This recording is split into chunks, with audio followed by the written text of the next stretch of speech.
अब अपन देखेंगे भैया हल्दी घाटी का युद्ध। लास्ट मोमेंट के अंदर अपन पढ़ रहे थे मुगल जो वंश है उसके अंदर अपने अकबर के बारे में पढ़ लिया था। अब अपन पढ़ेंगे युद्ध के अंदर हल्दी घाटी का युद्ध। देखो बच्चों, हल्दी घाटी का युद्ध पढ़ना है। हल्दी घाटी के युद्ध से पहले अपन थोड़ा सा आगे हमारे वीर शिरोमणि महाराणा प्रताप जी के बारे में बात कर लेते हैं। ठीक है, किनके बारे में? महाराणा प्रताप। यहाँ से अपने आर्मी के अंदर क्वेश्चन क्या क्या पूछे जा सकते हैं महाराणा प्रताप से संबंधित। अब देखते हैं। पहला तो क्वेश्चन ये आ सकता है कि महाराणा प्रताप का जन्म कब हुआ था। देखो बच्चों, बात करें अपने 9 मई 1540 ईस्वी को महाराणा प्रताप का जन्म हुआ था। कहां पर? कुंभलगढ़। ठीक है ना। कुंभलगढ़ कहां पर पड़ता है ये किला? ये पड़ता है राजसमंद के अंदर। कुंभलगढ़ के कटारगढ़ है अंदर, जिसे मेवाड़ की आम कहा जाता है। उसी के अंदर एक महल बना हुआ है, उस महल का नाम है बादल महल। ठीक है, तो ये क्वेश्चन पूछा गया था अपने महाराणा प्रताप का जन्म कहां हुआ था। तो वहां पर तो सीधा ऑप्शन था कुंभलगढ़ ही था। तो कुंभलगढ़ के अंदर एक कटारगढ़, कुंभलगढ़ के कटारगढ़ के बादल महल में किसका जन्म हुआ था? महाराणा प्रताप का जन्म हुआ था। नेक्स्ट बात करते हैं महाराणा प्रताप के। देखो भैया, माता का नाम पूछा जा सकता है, क्योंकि इतिहास के अंदर जो महान पुरुष हुए हैं उनके माता का नाम आता ही है। बहुत सारे क्वेश्चन है। तो महाराणा प्रताप की माता का नाम क्या था? जयवंता बाई। माता का नाम था भैया जयवंता बाई। अगर पिता की बात करें तो पिता का नाम क्या था? पिता का नाम था राणा उदय सिंह। राणा उदय सिंह। देखो भैया, वीर शिरोमणि महाराणा प्रताप की बात करते हैं। अकबर के गुरु का नाम क्या था? अब्दुल लतीफ ईरानी। और अकबर के गुरु ने क्या कहा था कि अगर आप महाराणा बोले तो राणाओं को अपनी तरफ मिला लिया, अधीनता स्वीकार कर ले, तो आप विश्व विजेता बन सकते हो। ये बात कही थी। और अकबर के जीवन में बस एक ही नाकामयाबी थी, ये कि कभी भी मेवाड़ को अपनी तरफ नहीं मिला पाए वो। ठीक है। और देखो भैया, बात करते हैं महाराणा प्रताप को अपनी अधीनता स्वीकार करने के लिए या अपनी तरफ से लड़ने के लिए उन्होंने अलग अलग मंत्रिमंडल या शिष्टमंडल भेजे थे। 4 शिष्टमंडल भेजे थे अलग अलग। पहले आया था जलाल खां, फिर आया था अपने मान सिंह, और फिर बाद में भगवंत दास, और फिर आया था टोडरमल। लेकिन कोई भी महाराणा प्रताप को समझा नहीं पाया था कि आप अधीनता स्वीकार कर लो। ठीक है। मान सिंह की बात करें, मान सिंह कहां का शासक था भैया? जयपुर का, कछावा राजवंश का। अगर बात करें अपन कि मुगलों के साथ, मुगलों ने देखो भैया नागौर दरबार सजाया था कब? 1570 के अंदर। तो भगवंत दास ने कहा था कि सभी राजा क्या करें, मुगलों की अधीनता स्वीकार कर ले। उसी को लेकर तो नागौर दरबार सजाया गया, लेकिन वहां पर कौन नहीं पहुंचे थे? महाराणा प्रताप। राणा नहीं गए थे कि हम अधीनता स्वीकार नहीं करते। ठीक है। और बाद के अंदर बात करते हैं ना राठौड़ वंश आए थे। तो अब देखो भैया, महाराणा प्रताप को समझाने के अलग अलग शिष्टमंडल आए थे और उसके अंदर कोई भी समझा नहीं पाया था। मान सिंह ने भी बहुत प्रयास किया था। मान सिंह इनके परिवार से रिलेशन रखता था। ठीक है भैया। तो मान सिंह भी समझाने आया था, भगवंत दास भी आया था, टोडरमल भी आया था और जलाल खां भी आया था। मतलब अलग अलग मंत्री भेजे थे। टोडरमल तो उनका वित्त मंत्री था कि अगर आप अकबर के अधीनता स्वीकार कर लेते हो तो आपको पैसों की प्रॉब्लम नहीं आएगी। मेवाड़ के राजाओं को इतना पैसा है अकबर के पास में। उन्होंने कहा कोई टेंशन नहीं, हम अपने हिसाब से कर लेंगे। मान सिंह आया था समझाने के लिए, क्योंकि अकबर बहुत महान है, बहुत वीर है। आप किनसे पुण्य ले रहे हो, उनसे प्रॉब्लम करोगे तो आपको भारी पड़ जाएगा वो। मान सिंह की बात करें, और मान सिंह की बेइज्जती की थी। ठीक है। इन्होंने कहा था कि मान सिंह क्या लिखता था। अगर बात करें अपने कि राजपूत, अगर राजपूताना क्षेत्र की पहली रियासत जिन्होंने मुगलों से वैवाहिक संबंध स्थापित किया, मान सिंह की बुआ। हाँ, बात करें अपने भारमल की लड़की कौन थी? हरकाबाई। ठीक है, भगवंत दास की बहन और मान सिंह की बुआ। तो हरकाबाई की शादी किससे की थी भैया? अपने अकबर से की थी। तो मान सिंह का तो फूफा हो गया अकबर। ठीक है। तो ये चीज है। तो फूफा की तरफ से आया था मान सिंह। तो उन्होंने महाराणा प्रताप के जो लड़का था अमर सिंह, उन्होंने कह दिया था कि फूफा को भेजो आए लेके। ठीक है, कोई बात नहीं, तो मतलब उनकी बहुत बेइज्जती की थी। तो अपने देखो यार ये हो गया था, महाराणा प्रताप को समझाने का प्रयास किया, लेकिन महाराणा प्रताप ने कभी भी अधीनता स्वीकार करने की बात नहीं की। उन्होंने कहा था कोई बात नहीं है, ठीक है, हम मुगलों की अधीनता कभी स्वीकार नहीं कर सकते। तो अब कौन सा युद्ध होता है, फिर बाद के अंदर बात करें अपन कि हल्दी घाटी का युद्ध हुआ। हल्दी घाटी का युद्ध कब होता है बच्चों, ये होता है 1576 के अंदर, 18 जून 1576 को हुआ था हल्दी घाटी का युद्ध। हल्दी घाटी का युद्ध कब किस किस के मध्य हुआ था, महाराणा प्रताप और मान सिंह के मध्य, सॉरी वैसे तो अकबर, हाँ ठीक है ना। हल्दी घाटी का युद्ध हुआ था महाराणा प्रताप और अकबर के मध्य, और अकबर की तरफ से प्रधान सेनापति कौन आया था भैया, मान सिंह आया था। प्रधान सेनापति कौन आया था, मान सिंह आया था। देखो भैया जब मान सिंह अकबर ने भेजा था मान सिंह को, आप जाओ समझा के आओ, तब भैया क्या हुआ था, अमर सिंह जो कि महाराणा प्रताप का बेटा था, उन्होंने बेइज्जती की थी मान सिंह की।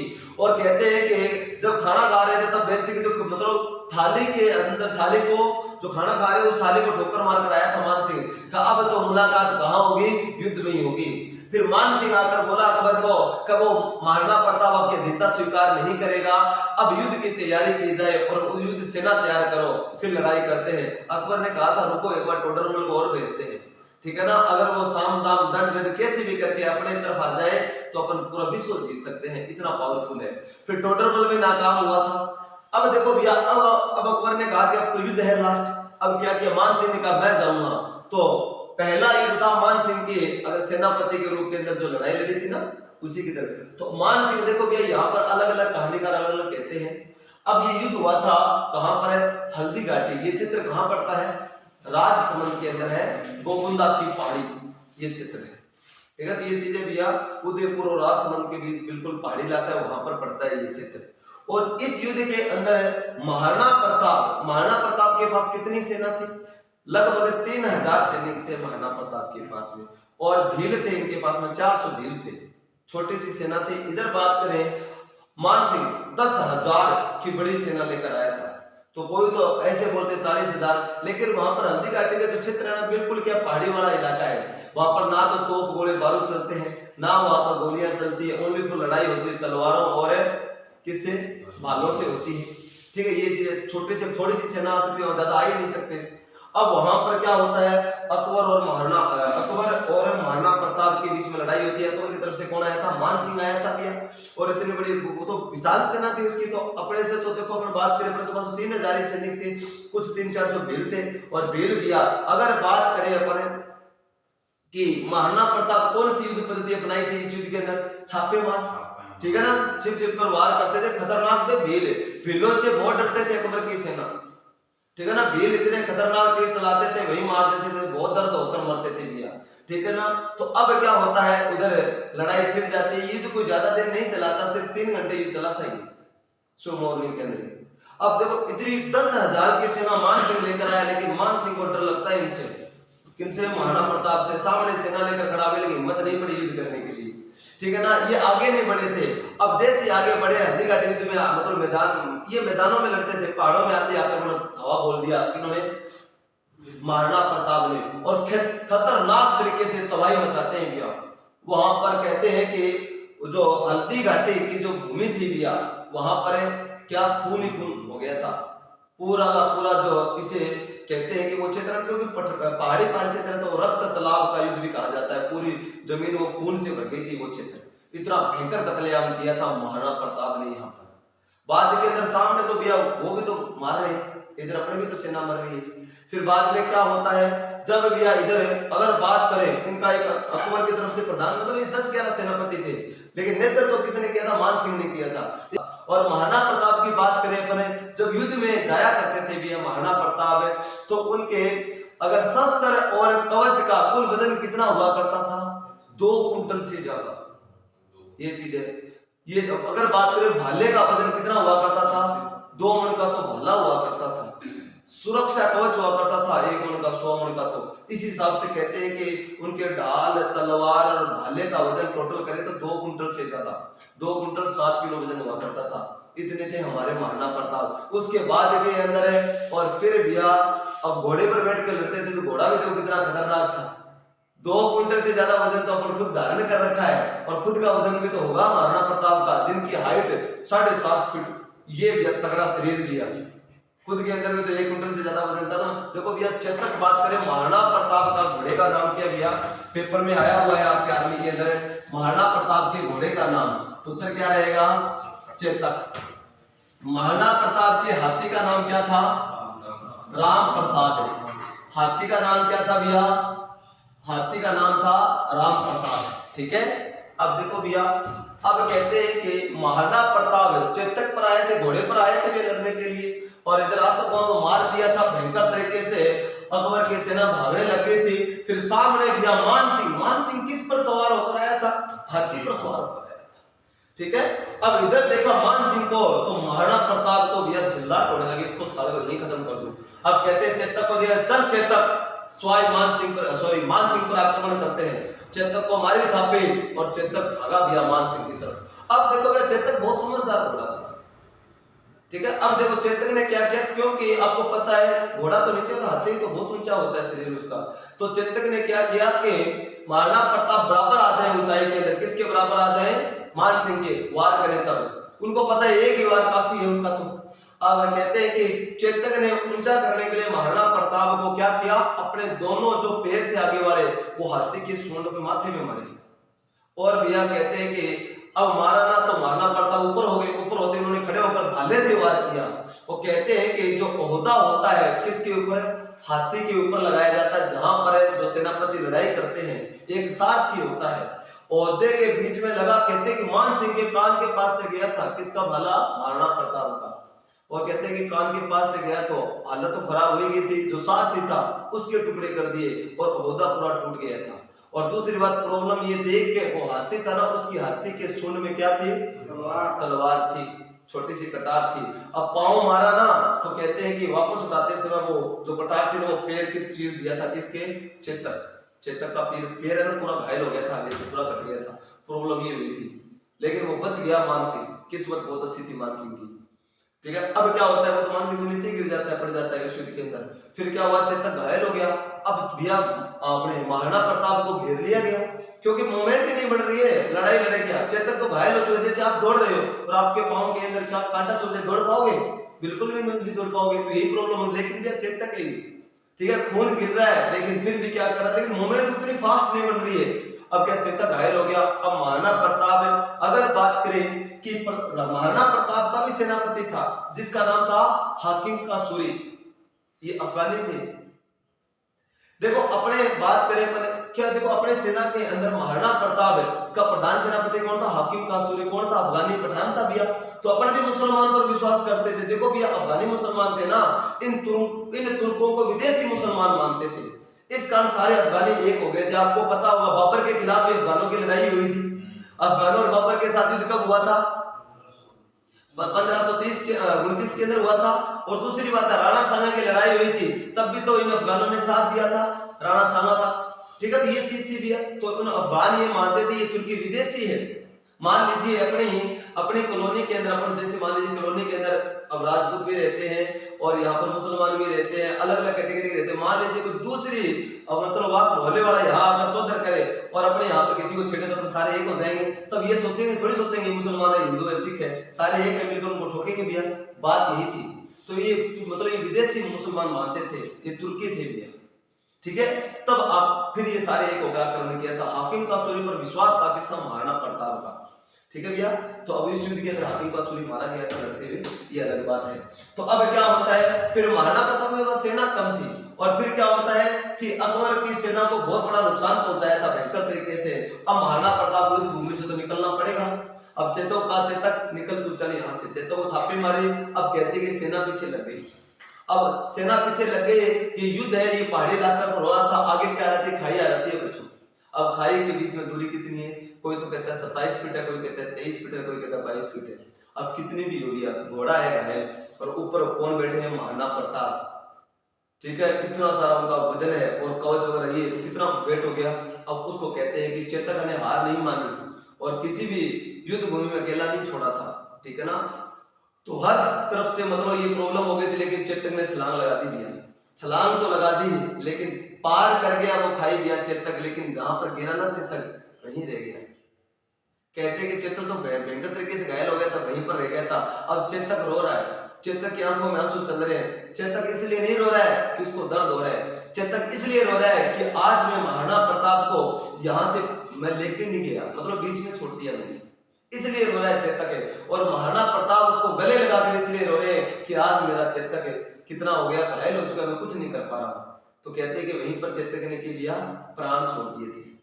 फिर इतने में क्या होता है, उनका भाई होता था जो अकबर की सेना में मिल गया था शक्ति सिंह, वो आता है कि भाई ये घोड़ा ले निकल तू यहाँ से। तो ये है कि अब भाई के काम तो भाई आता है, चाहे कैसी भी परिस्थिति क्यों ना हो, ठीक है। तो अब देखो भैया, तो ये इस युद्ध के अंदर क्या हुआ था, हल्दी घाटी का युद्ध कैसे हुआ था, अनिर्णायक रहा था। लेकिन अब जो नया सिलेबस आया है उसके अंदर क्या कर दिया गया है, हल्दी घाटी का शेर, भारत की थर्मोपल्ली किसे कहा जाता है भैया, हल्दी घाटी युद्ध को कहा जाता है। और इस युद्ध के महानायक कौन थे, वीर शिरोमणि महाराणा प्रताप। तो हमारे महाराणा प्रताप क्या हुए थे, इस युद्ध में विजय हुए थे, ठीक है भैया। तो अकबर इस युद्ध के बाद के अंदर दिवेर का युद्ध हुआ था 1582 के अंदर, खतरनाक तरीके से धुलाई की थी महाराणा प्रताप ने। बस महाराणा प्रताप के एक ही बच गया था, चित्तौड़ का किला वापस नहीं ले पाए थे, और तो सारे किले वापस ले लिए थे भैया, ठीक है, मुगलों से। तो ये है हमारे वीर शिरोमणि महाराणा प्रताप। देखो भैया, महाराणा प्रताप की इनके बात करें तो प्रधान सेनापति लिखे ना हल्दी घाटी युद्ध में, महाराणा प्रताप की तरफ से प्रधान सेनापति कौन था, खुद तो लड़े थे, हाकिम खान सूरी, हाँ अफगानी, वही बिल्कुल। तो हाकिम खान सूरी प्रधान सेनापति, ठीक है, इनकी तरफ से। इधर अकबर की तरफ से मान सिंह था, ये है। अब बात करते हैं भैया, ये युद्ध क्या रहा था, अगर आए तो अनिर्णायक, बट अब क्या कर दिया, महाराणा प्रताप क्या हुए थे, इस युद्ध में विजय हुए थे, विजय हुए। इसके पीछे रीजन ये बताया जाता है कि अगर बात करें अपन मनसबदारी प्रथा, मनसबदारी प्रथा की शुरुआत किसके द्वारा की गई थी, अकबर के द्वारा की गई थी। और ये होते थे, पद हुआ करते थे, जैसे घोड़े जितने, अगर सेना जाएगी तो 7000 घोड़े इसके साथ जाएंगे। तो सर्वाधिक मनसबदार कौन था, मान सिंह था भैया। और इस युद्ध के बाद के अंदर मनसबदारी ले ली गई थी, किससे, मान सिंह से, क्योंकि अकबर ने कहा था मुझे जिंदा या मुर्दा कौन चाहिए, मुझे महाराणा प्रताप चाहिए, ये बात कही थी। क्या महाराणा प्रताप को पकड़ पाए, बिल्कुल भी नहीं। कहते हैं इस युद्ध के बाद के अंदर महाराणा प्रताप का हाथी का नाम क्या था, राम प्रसाद। ये राम प्रसाद को लेकर गए थे, अकबर को सामने भेंट किया था। उन्होंने कहा ये क्या है कि महाराणा प्रताप को तो नहीं पकड़ पाए, लेकिन उनके हाथी को लेकर आए हैं। तो राम प्रसाद का बाद में नाम बदला था, अकबर ने क्या, पीर प्रसाद किया था, ये बात है। और अकबर बहुत नाराज हुआ था मान सिंह से, राज दरबार से निकाला दे दिया था, उसको निकाल दिया था, ये चीज है भैया। तो इस युद्ध के अंदर बाद के अंदर तो इस कारण ये हार का कारण माना जाता है कि अकबर हारा था और महाराणा प्रताप विजय हुए थे। तो इस समय में इतना सा अपने को ध्यान रखना पड़ेगा। बस पेपर में आएगा हल्दी घाटी युद्ध कब हुआ था, 1576 में। अंदर किस किस के मध्य, महाराणा प्रताप और अकबर के मध्य। अकबर का प्रधान सेनापति कौन था, मान सिंह था। और महाराणा प्रताप के वीर शिरोमणि कौन, मतलब बात करें प्रधान सेनापति के रूप में हाकिम खान सूरी लड़े थे, ये चीजें। तो ठीक, महाराणा प्रताप खुद भी लड़े थे, ठीक है, ये सारी कहानी समझ में आ गई। फिर क्या होता है भैया, महाराणा प्रताप की धारणा मृत्यु कब हुई थी, बताएगा कोई, 1597 में, ठीक है, कब हुई थी, 1597 के अंदर मृत्यु हुई थी महाराणा प्रताप की। देखो भैया, महाराणा प्रताप को, क्योंकि ये भीलों के नेता थे भैया, और प्यार से भील इन्हें महाराणा प्रताप को क्या कहते थे, किक्का, ठीक है ना, किक्का के नाम से जानते थे। तो इनको राणा किक्का बोलते थे, क्या बोलते थे, राणा किक्का, ये चीज है। तो महाराणा प्रताप के बचपन का नाम क्या था, किक्का, ये ध्यान रखिए।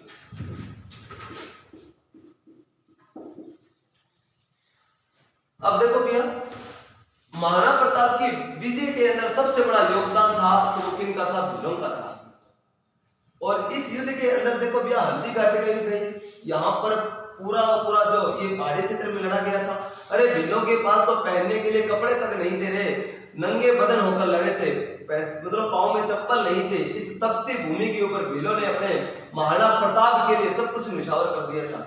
ये थे भील। भीलों को तो भुला दिया गया इतिहास के अंदर। भील बहुत जबरदस्त तरीके से लड़े थे, भीलों के कारण भीलों से अकबर डरता था, क्योंकि भील ये क्या चलाते थे भैया, बहुत खतरनाक तरीके से तीर चलाते थे। तीर लगते बहुत खतरनाक तरीके से मृत्यु होती थी, दर्द करके। इसके अंदर जो तीरों के अंदर जो लोहा होता था ना, भयंकर जलन करता था, एंटीबायोटिक बोले तो पूरी बॉडी के अंदर जहर फैला देते थे, इस हिसाब से मरते थे वो, तो बहुत डरते थे भैया। मान सिंह की हिम्मत नहीं पड़ी थी इस युद्ध के अंदर मान सिंह की आक्रमण करने के लिए, क्योंकि भील दिख रहे थे, तो भील छिप छिप कर इतना खतरनाक तीर छोड़ते हैं, तब डरा था, ठीक है। और तो भील तो आपको पता ही, महाराणा प्रताप आगे खड़े थे, ये बात है। तो अब देखो महाराणा प्रताप की मृत्यु की बात करें 1597 में हुई थी बच्चों, किस हिसाब से क्या लग गया था उनके, तीर नहीं लगा था। अब देखो जैसे तीर कमान बनाते हैं, तो तीर कमान बनाते हैं, जो पीछे की डोरी होती है ना, वो डोरी किसकी बनी होती है, चमड़े की होती है, तभी तो तीर तेजी से आगे जाएगा। अब देखो चमड़े की होती है, अब चमड़ा जो खाल होती है उसको क्या करना पड़ता है, जितना टाइट बांधोगे उतने तेज चलेगा। तो अब देखो महाराणा प्रताप का आपको पता है 7.5 फीट हाइट और तगड़ो शरीर, तो यही बांधते हैं। महाराणा प्रताप क्या कर रहा कि वो चमड़े से वो डोरी होती है उसको ना टाइट करके पांव के नीचे देकर एक तरफ बांध के और इस हिसाब से बांध रहे थे डोरी को। अब कहते हैं कि वो हाथ से स्लिप हो गई, स्लिप हो गई ना, तो वो उतनी तेज, जैसे अपन बात करें रबड़ होता है उसको ऐसे टाइट करके छोड़ो किसी के ऊपर तो लगती है ना, तो इस हिसाब से वो क्या होते डोरी बहुत खींच रखी थी, टाइट के वहां से स्लिप हो गई। वो कहते हैं कि इस हिसाब से वो लगी थी और कट गई थी बॉडी, क्योंकि तो भुजाएं भी इस हिसाब से होती थी, ठीक है। जो कट गई थी भुजाएं, घाव हो गया था और फिर इन्फेक्शन कर गया था पूरी बॉडी में और फिर डेथ हो गई थी इसी का, ठीक है। तो महाराणा प्रताप की मृत्यु कब हुई थी भैया, 1597 में हुई थी। जब महाराणा प्रताप की मृत्यु हुई थी तब अकबर रोया था, फिर एक वीर शिरोमणि को, एक वीर को एक मां ने खो दिया। तो ये था भैया 1597 महाराणा प्रताप ने इतने समझ इतना पढ़ लिया महाराणा प्रताप जी के बारे में। आगे बात करते हैं अपन हल्दी घाटी का हो गया। तो अकबर से संबंधित 2 युद्ध पढ़े हमने, पहला तो कौन सा, पानीपत का पहला युद्ध, दूसरा हल्दी घाटी का युद्ध। देखो बच्चों अपने आर्मी के अंदर युद्ध तो कंफर्म आना ही आना है, एक क्वेश्चन, तो युद्ध सारे के सारे तैयार होने चाहिए, ठीक है। जितने भी सारे हैं सारे युद्ध मैंने बता दिए हैं। अब आगे बढ़ते हैं अपन, तो इतना याद रखो। नेक्स्ट बात करते हैं अकबर के बाद में राजा कौन बना भैया, अकबर का बेटा कौन है, जहांगीर। देखो भैया जहांगीर से क्या क्या क्वेश्चन अपने एग्जाम में आ सकते हैं वो देखते हैं, इंपॉर्टेंट है।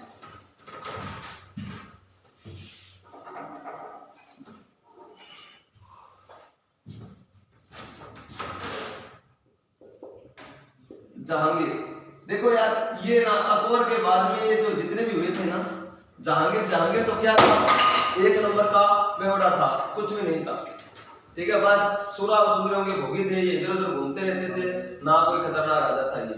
और जहांगीर की बात करें अपन, लेकिन ये क्या था, पेंटिंग चित्रकला का बहुत तगड़ा शानदार मतलब जानकार था ये बंदा जहांगीर। मतलब किसी न किसी के अंदर तो हो गया खास, मतलब प्रत्येक बंदे के अंदर कुछ न कुछ तो होता ही है विशेष बात हर व्यक्ति के अंदर।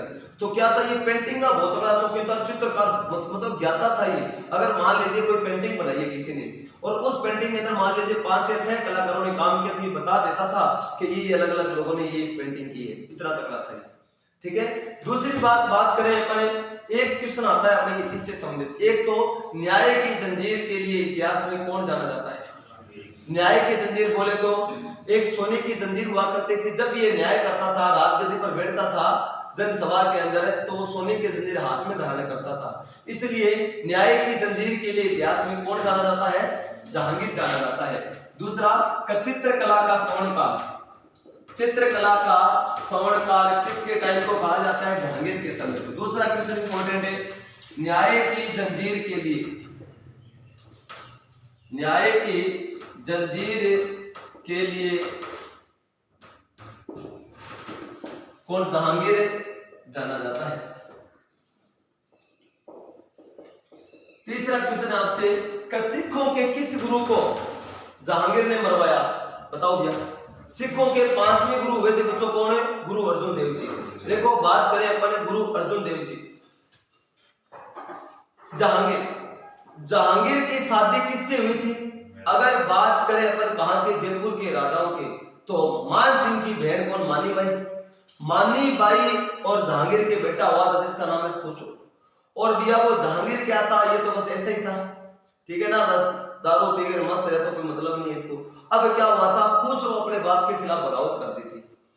अगर बात करें उस बगावत के अंदर क्या होता है, फिर जहांगीर ने सेना भेजी और खुसरो का साथ किसने दिया था, सिखों के पांचवें गुरु गुरु अर्जुन देव जी ने दिया था। और फिर क्या होती है, जहांगीर और खुसरो की होती है लड़ाई, और उस लड़ाई के अंदर खुसरो हार जाता है, खुसरो को पकड़ लिया गया। अब खुसरो को लाया गया तो जहांगीर के सामने उन्होंने क्या गलती स्वीकार कर ली, पापा जी मेरे से गलती होगी, मुझे माफ कर दीजिए। तो अब कहते हैं कि जहांगीर ने तो माफ कर दिया खुसरो को, लेकिन भैया किसने माफ नहीं किया, मानी बाई ने। क्योंकि देखो यार, अपने जो कछावा बस मतलब मान सिंह की बहन थी मानी बाई, अब मुगलों में आकर वो भी क्या नशेड़ी हो गई थी, वो भी इनके साथ नशा करना सीख गई थी। ये चीज लत तो लगी जाती है, जिस आप जिस माहौल में आप रहते हो, जिसके साथ दोस्ती वगैरह होता है ना याराना, तो वो लत लगी जाती है। तो यहाँ पर आकर वो भी खराब हो गई थी। तो कहते हैं वो नशेड़ी हो गई, वो भी नशा करने लगी थी, और उसने क्या कर दिया, अपने बेटे को खाने में जहर देकर मार डाला। ठीक है, मैं माँ होने के नाते तो माफ कर सकती हूँ, लेकिन एक पत्नी होने के नाते माफ नहीं कर सकती, और मार डाला खुसरो को। अब पता चला जहांगीर को कि भैया क्या हुआ, खुसरो तो मारा गया, लेकिन कौन जिंदा है, अर्जुन देव, उसको मारो। तो सिखों के पांचवें गुरु गुरु अर्जुन देव जी किसने मरवाया, जहांगीर ने। तो एक तो ये ध्यान रखना, सिखों के पांचवें गुरु कौन है, अर्जुन देव जी को जहांगीर ने मरवाया।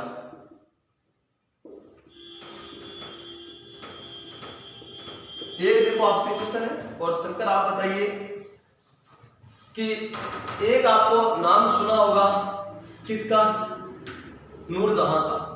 नूरजहां कौन थी, बताओ आप। जहांगीर की पत्नी। ठीक है, एक पहले क्या था, एक सैनिक था भैया, अली कुली बेग। बात करें अपन, और ये ईरान का मतलब ये अफगान का राजा था, और ईरान जो ये है ना नूरजहां की बात करते हैं अपन, जिसे मुगलों की रूठी रानी कहा जाता है। ये कौन थी, इनका वास्तविक नाम था मेरुनिसा। ये ईरान के एक राजा था, उसकी ये पुत्री थी, उसने अफगान का एक छोटा सा कबीले का राजा था अली कुली बेग, उसके साथ शादी कर दी। आपको पता है मुगलों की सत्ता तो फैली हुई थी, तो अली कुली बेग मतलब अफगान और इस क्षेत्र को अपने कब्जे में कर लिया था मुगलों ने, तो वो भी इनकी सेवा में आ गया था। ठीक है, अली कुली बेग किनकी सेवा में, जहांगीर के राज दरबार में आ गया था। एक बार जहांगीर ने बोला यार क्या है कि आज मेरा मन कर रहा है शिकार खेलने जाऊं। तो अब क्या है भैया, शिकार खेलने के लिए गया जहांगीर, शिकार करते खेलते खेलते खेलते खेलते आगे बढ़ गया, और कहते हैं कि अचानक एक शेर आ जाता है सामने से। अब शेर आते जहांगीर तो डर गया, और जहांगीर के हाथ से भैया जो तीर कमान था वो छूट गए। अब कहते हैं कि साथ में कौन खड़ा था, अली कुली बेग। अली कुली बेग के पास भी कोई हथियार नहीं था।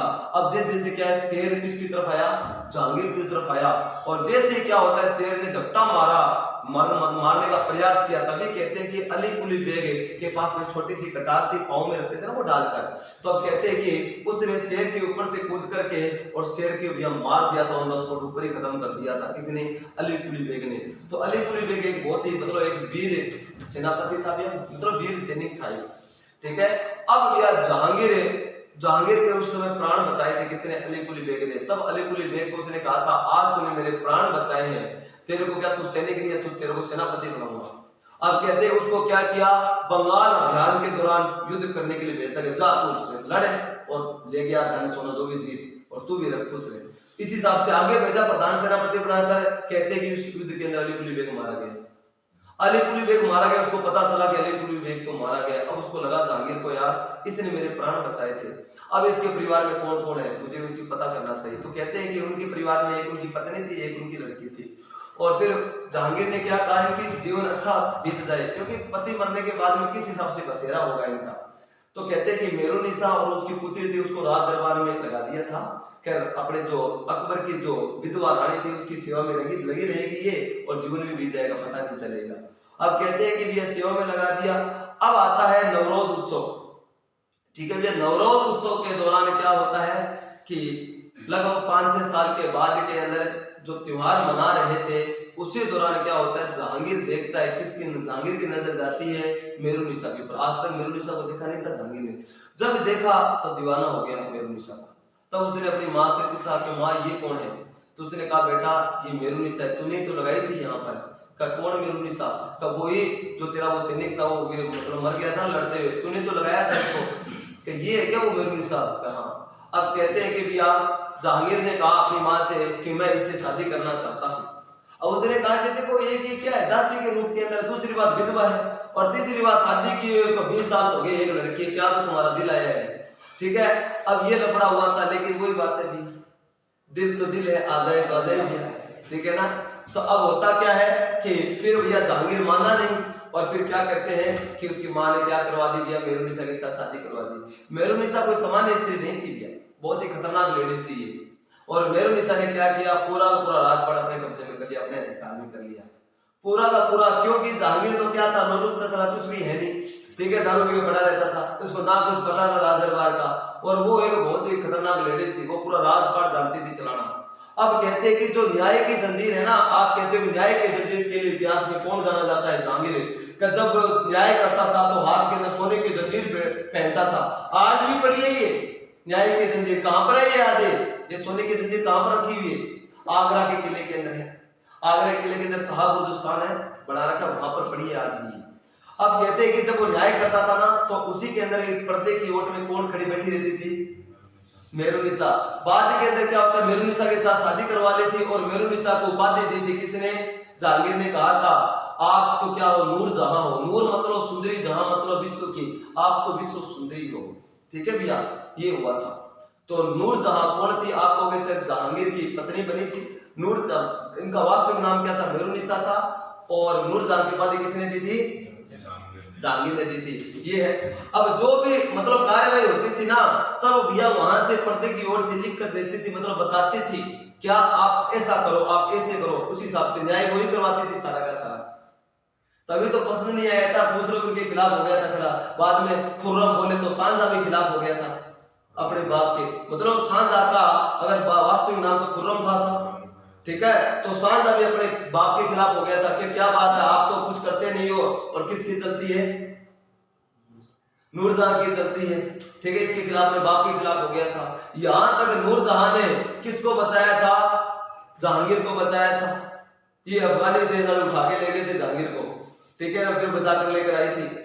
तो ये चीजें भी है। तो जहांगीर तो ऐसे ही था बाबा पूछ, तो इतना सा ध्यान रख लेना क्वेश्चन ये, ठीक है। तो एक दो क्वेश्चन और है भी, अब और देख लो।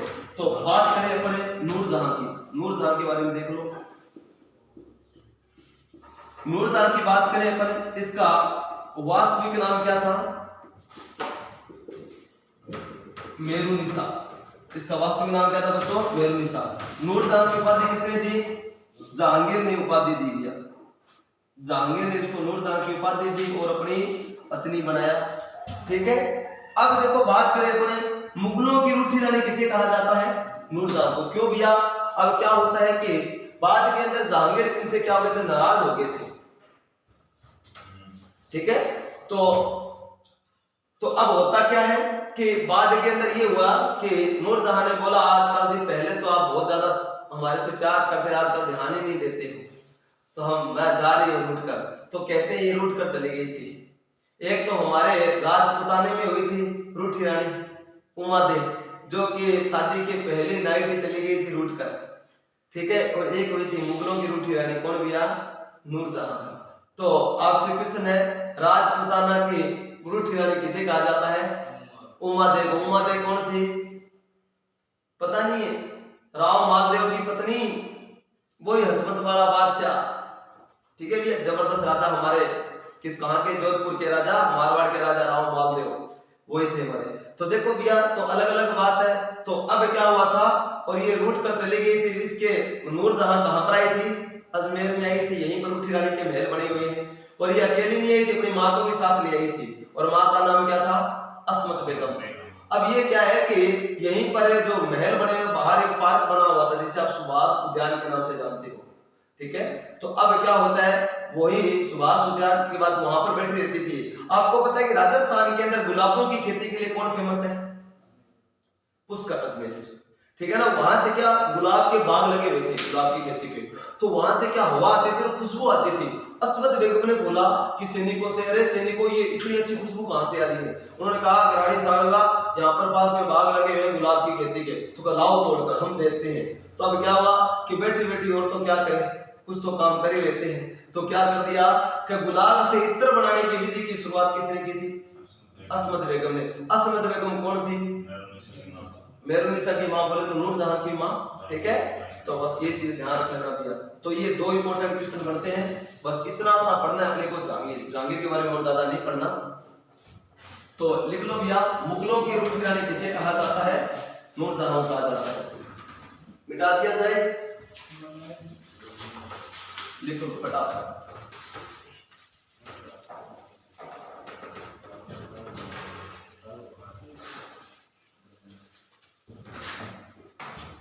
बात करें अपने, नोट डाल के लिख लेना, मुगलों की रूठी रानी किसे कहा जाता है? नूरजहां को कहा जाता है।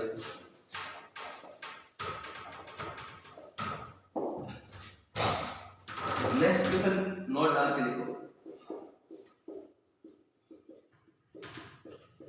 गुलाब से इत्र निकालने की विधि की शुरुआत किसके द्वारा की गई? गुलाब से इत्र निकालने की विधि की शुरुआत अस्मत बेगम द्वारा की गई। और अस्मत बेगम कौन थी? नूरजहां की ये मां थी भैया। याद हो गया? एक क्वेश्चन है राहुल आपसे, और आप ये बताइए कि जहांगीर का मकबरा कहां है? लाहौर। Very good. किसने बनवाया था? नूरजहां ने। देखो यार, बाप से तो पसंद ही नहीं था सांझा, बात करे पर सांझा को बाप तो पसंद ही नहीं था बिल्कुल ही, तो ये तो बनाए गए नहीं। तो भैया नूरजहां बहुत प्यार करती थी। किससे? जहांगीर से। अब इनका पता नहीं प्यार, जहांगीर को तो बहुत सारों से प्यार हुआ था, ठीक है। अगर बात करें नारकली वाली कहानी जानते ही हो आप, ठीक है। तो वैसे थे भी ये सारे मुगल। तो अगर बात करें अपन कि जहांगीर का मकबरा कहाँ है, जहांगीर का मकबरा कहाँ है? लाहौर में है। किसने बनवाया था? नूरजहां ने बनवाया था, ठीक है। ये कहानी। अब बात करें अपन किसके आगे, राजा कौन बनेगा भैया? शाहजहां, ठीक है। तो देखो भैया, शाहजहां की बात करते हैं, तो पहले उससे पहले ये सारे क्वेश्चन समझ में आ गए, ठीक है। तो फटाफट आगे बढ़ते हैं। तो लिखो इधर, लिखो आगे चलते हैं।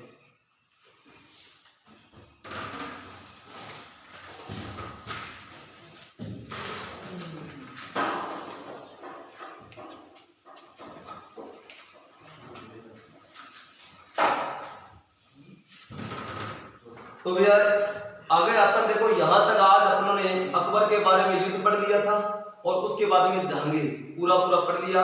इनके अलावा मतलब ये है कि जहांगीर और अकबर से सारे क्वेश्चन हो चुके हैं। इनके अलावा कोई इंपॉर्टेंट और क्वेश्चन बनता नहीं है। सारे जो एग्जाम में आए थे मैंने सारे बता दिए।